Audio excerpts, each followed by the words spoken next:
last time when we chatted, we were sort of hanging out with the story of what happened at the mountain and in the wilderness, laws, covenant, some light idolatry. And this time we're going to dive fully into P's version, the priestly vision. And of course, it could hardly be more different. The P story has no tablets and no calf. It doesn't know anything about 10 Commandments. There is no covenant made at Sinai. And as usual, I think it's sometimes hard, especially in these what we think of as sort of like crucial moments in the story. It's hard to get our heads around the idea that the episodes that make up our idea of the biblical story weren't always part of it. But of course, that's the whole point of reading these things in isolation and separate. So we get to see a whole variety of ways that people thought about and imagined and constructed these moments.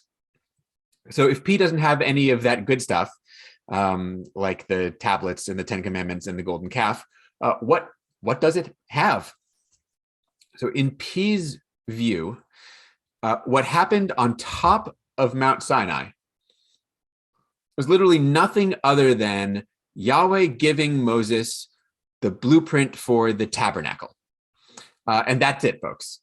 Just building instructions, not even directions on how to use the tabernacle once it's built. That content, those instructions, are what make up the book of Leviticus. So I guess stay tuned for me to do Leviticus, I think later this spring. Now I realize that the tabernacle texts at the end of Exodus are what we might call relatively dry reading.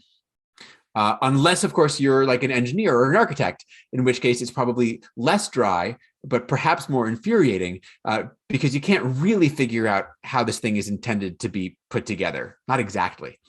And we should probably recognize that this has always been dry reading. Probably. I don't know that the ancient readers were or audience were like so desperate to hear how many sockets and how many curtains. So the question that we should be asking ourselves when we encounter material like this is why? Why have this in here at all? Why all of this extraordinary detail? And why even have it twice, right? Once in the instructions and then once in the report of the actual building of the thing. And so I will remind us all of my point from last time. We really want to pay close attention to where the narrative and the text slows down. And here, of course, the story doesn't just slow down, it sort of grinds to a near halt. The amount of text about the tabernacle here, just the chapters, just Exodus 25 through 31 and 35 through 40, that amount of text is equivalent to roughly 80% of all of the rest of P that has preceded it, from creation in Genesis 1 to here. Which means this stuff must be pretty darned important for the priestly writers. Now, sure, we can understand why the tabernacle or the temple or whatever cultic space would be important for a priestly writer. This is, of course, where they make their living, in these cultic spaces. But that's not all of it. The most important point about the tabernacle is that it was understood in the priestly texts, at least in the mind of P, not just as the site of cultic ritual activity, but as the home of Yahweh.